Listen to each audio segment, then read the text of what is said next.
¿Justicia? ¿Qué entendemos por justicia? Y el entendimiento de la justicia consiste en que se trata de relaciones justas. La palabra justicia viene del latín ius, que significa derecho. Pero no derecho en el sentido del derecho a mi autonomía, el derecho a mi propia vida, sino un derecho que establece que estoy en una relación justa contigo. La justicia es un orden en las relaciones humanas, un orden que es fundamental para que no se produzcan abusos entre nosotros. Esta regla o este orden en las relaciones humanas se basan en la naturaleza de los hombres, en la naturaleza de las cosas.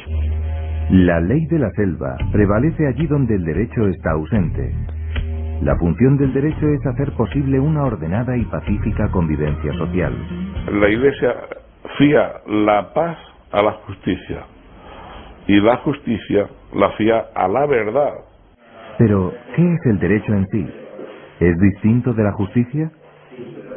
La distinción esencial entre la justicia y el derecho, yo diría que es que la justicia es la finalidad que se persigue con el derecho. Es decir, la justicia significa darle a cada persona lo que le corresponde, es decir, lo suyo propio, y para eso hacen falta unas normas jurídicas que regulen la conducta de la persona. La justicia tiene que ver con un ajustamiento y lo que intenta es superar el ajuste de cuentas. O sea, el que el poderoso, el más fuerte, se imponga al más débil, y entonces se busca un ajustamiento. ¿Y qué es lo que se pretende ajustar? Yo creo que se pretende ajustar sobre todo libertad e igualdad. En realidad, esa justicia objetiva, ese ajustamiento de la libertad y de la igualdad, eso es el derecho. Hacer justicia es el derecho. Lo que pasa es que, claro, la gente cuando habla de justicia piensa en la justicia como virtud subjetiva, dar a cada uno su derecho. Pero el derecho es algo previo. Si yo no sé lo que es el derecho de cada uno, ¿cómo se lo voy a dar? ¿Y quién me dice cuál es el derecho de cada uno? La justicia objetiva. Que el derecho no es solo la justicia, pero sin la justicia no es derecho. La primera definición de derechos humanos la hace en 1345 el Papa Clemente VI. Entonces es cuando el Papa define la doctrina de la Iglesia diciendo: toda persona humana en cuanto criatura de Dios está dotada de unos derechos naturales, que son fundamentalmente tres: el derecho a la vida, el derecho a la libertad y el derecho a la propiedad. Juan Pablo II, en la encíclica Centesimus Annus, concretó una lista de los principales derechos humanos. Entre ellos destacan el derecho a la vida desde la concepción, el de vivir en una familia unida y en un ambiente moral favorable, el derecho a madurar la propia libertad a través de la búsqueda y conocimiento de la verdad, el derecho a trabajar, a fundar una familia y a educar a los hijos. Fuente y síntesis de estos derechos es la libertad religiosa, entendida como derecho a vivir la propia fe.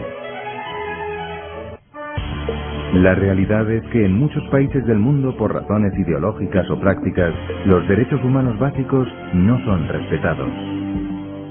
Hay un mundo de declaraciones, hay un mundo semántico y hay un mundo de la realidad. La Iglesia está interesada en justo lo contrario: menos declaraciones y más aplicaciones. Resulta curioso que todos los países del mundo, incluidas las dictaduras claras y nítidas que subsisten, todas hacen informes a la ONU diciendo que son estrictos observantes de todos los derechos humanos y que en sus territorios se garantiza la aplicación de la Carta. La invocación de una libertad es inseparable de la responsabilidad, de la cultura de la responsabilidad, de sentirte responsable de tus actos. Los derechos humanos no son una concesión graciosa, y como no son una concesión graciosa, son consecuencia de un estatuto en el que los derechos y los deberes van juntos. Hay, por tanto, una correlación entre deberes de justicia y derechos. La doctrina social de la Iglesia insiste en que ambas cosas están correlacionadas. Por ejemplo, pues el derecho a la educación exige el deber de poner los medios para aprovecharse de todas aquellas facilidades que la sociedad nos proporciona para educarnos. El magisterio de la Iglesia sitúa la raíz de los derechos del hombre en la dignidad de toda vida humana, dignidad otorgada por Dios, que asumió nuestra naturaleza y la redimió. La dignidad de la persona humana, su propio ser, exige para su desarrollo, su conveniente desarrollo y total desarrollo, físico y espiritual que se les reconozca esos derechos, pero que se les reconozca, es decir, que la persona viene ya con esa serie de derechos. No deben ser una concesión del Estado, como ocurre en los sistemas positivistas, que ha ocurrido con frecuencia, que son los Estados los que en cada caso, en cada momento, te conceden derechos o te los quitan. No, el derecho existe antes y el Estado se limita a reconocerlo y a regularlo. ¿Qué es y qué no es la tolerancia? Tolerancia y reconocimiento de derechos son cosas contrarias, porque los derechos tienen que ver con la justicia, no con la tolerancia. La justicia es darle a cada uno lo suyo. La tolerancia es darle a alguien lo que no es suyo, lo que no tengo por qué darle. La tolerancia no es una patente de licitud. Se tolera aquello que no es positivo, ya sea para evitar males mayores o en aras a la dignidad del interesado. Y eso siempre que no dañe al bien común. La auténtica tolerancia, por tanto, descarta todo relativismo. Cuando se habla de tolerancia, se identifica como sinónimo de que todo es aceptable. Y yo creo que hay que recordar que es que hay cosas buenas y cosas malas. Hay conductas que si se regulan perjudican a la persona y hay conductas que si se regulan benefician a la persona. Por ejemplo, cuando en un país se dice que robar es bueno, eso no hace esa sociedad más justa ni más humana, porque no está respetando la condición humana básica. Cuando un país regula la eutanasia, no está haciendo a las personas más personas, lo que está haciendo es precisamente perjudicarlas. No es tolerancia reconocer el derecho a conductas injustas, ni es intolerante quien las denuncia. Tampoco es tolerancia reconocer lo que se debe por justicia. Sería inadecuado afirmar que el Estado tolera a la Iglesia, como sería impropio de un cristiano decir que tolera a una persona de otra raza. Tolerar, se tolera lo que no se considera bueno. Lo bueno se ama. Yo no soy tolerante con los judíos. Los quiero. Y los quiero mucho. Cierto relativismo políticamente correcto invierte los términos y se jacta de tolerar el bien. Entonces, la tolerancia como virtud a veces es una falacia.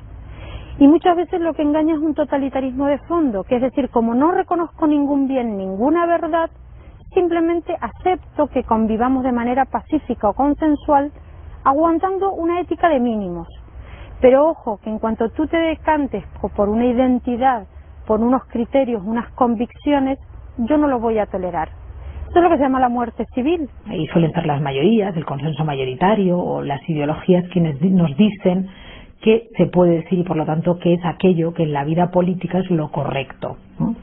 Por lo tanto, lo que no se tolera es la discrepancia, no se tolera el disenso, no se tolera la libertad de conciencia en el fondo.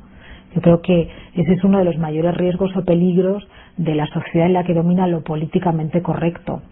La absoluta intolerancia con la libertad religiosa y con la libertad de conciencia. Nos hemos vuelto tan sensibilizados con no ser intolerantes que es complicado incluso discutir sobre temas difíciles. En mis clases, donde se supone que debo hablar de ética y de estas otras cuestiones, es muy difícil hacer que los alumnos hablen de ello, porque les da mucho miedo ser percibidos con prejuicios o de alguna manera intolerantes. ¿Cómo evitar que se promulguen leyes injustas?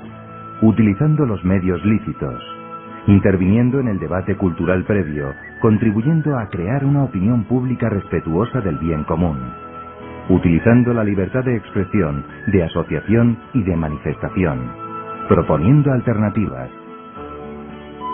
Si a pesar de todo se aprobase una ley injusta o contra natura, la batalla no debería darse por perdida.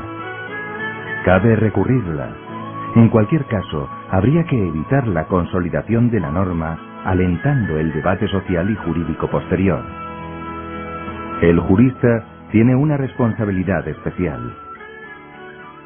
El jurista, un auténtico jurista, no puede abdicar de la tarea de preguntarse sobre si las leyes que maneja son justas o injustas.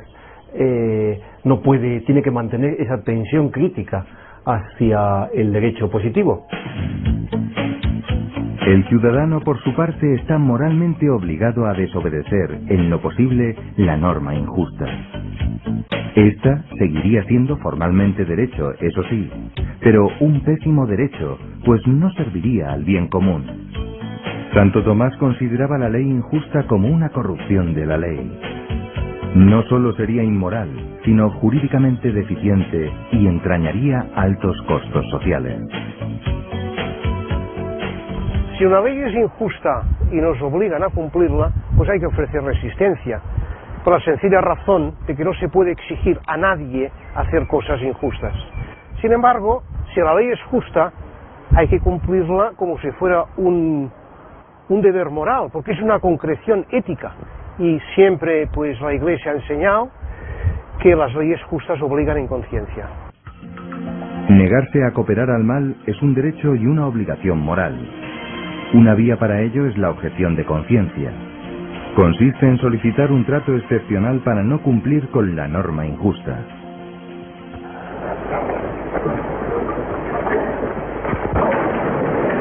Je jure d'observer la Constitution et les lois du peuple belge. El rey Balduino de Bélgica ofreció un ejemplo heroico de objeción de conciencia cuando se negó a firmar la ley del aborto. Puso en juego su prestigio y su corona con tal de no refrendar lo que juzgaba injusto. La objeción de conciencia es un germen de moralización del derecho. Admitir la objeción de conciencia hace promover una sociedad que actúe más por motivos de conciencia que por motivos de pura conveniencia. El respeto a la objeción de conciencia con ciertas garantías para asegurar su veracidad se erige hoy en distintivo del Estado de Derecho democrático. Por desgracia, abundan las presiones para impedir la objeción, sobre todo en el caso de médicos, enfermeras y farmacéuticos. ¿Cómo entender que no se respete el derecho a la objeción de conciencia incluso en países que lo reconocen en sus constituciones? Quizá la raíz de esto es que la objeción de conciencia de un ciudadano creo que es una llamada pública a la conciencia de los demás ciudadanos. Y quizás sea eso lo único que no pueden tolerar, que los demás les pongan en carne viva su propia conciencia. Un ordenamiento que no admitiese la objeción de conciencia en ningún caso degeneraría con mucha facilidad en un ordenamiento totalitario. Si la solicitud de objeción no prospera, queda otro recurso más contundente: la desobediencia civil. En el origen de muchos avances innegables del derecho ha estado la desobediencia civil. Movimientos de desobediencia civil han provocado cambios en las leyes positivas, acercándolas al concepto de justicia, haciéndolas más justas. Consiste no en desobedecer la norma, sino en desobedecerla de tal manera que nos la apliquen y nos sancionen. Entonces aparecemos como un mártir civil, y ese martirio civil es una sacudida moral para la sociedad que reacciona, ¿no? Y para el que tiene el poder, que se da cuenta de que esto difícilmente lo voy a poder mantener. El ejemplo mundialmente más famoso de desobediencia civil es el de Gandhi. Defendía por medios no violentos el derecho a la independencia de la India frente a los colonizadores británicos, y acabó consiguiéndolo. La desobediencia civil evitará que, una vez aprobada una ley injusta, se dé la cuestión por perdida y acabe normalizándose una conducta que la propia ley moral social rechazaba.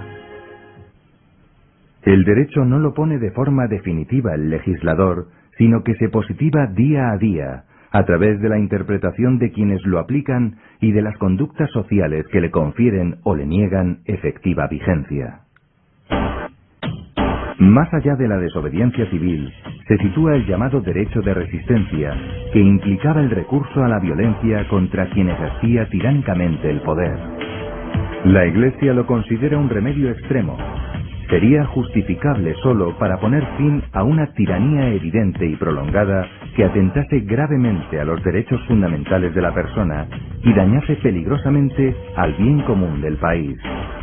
Todo esto siempre que se hayan agotado todos los recursos. Es siempre preferible la opción de la resistencia pasiva.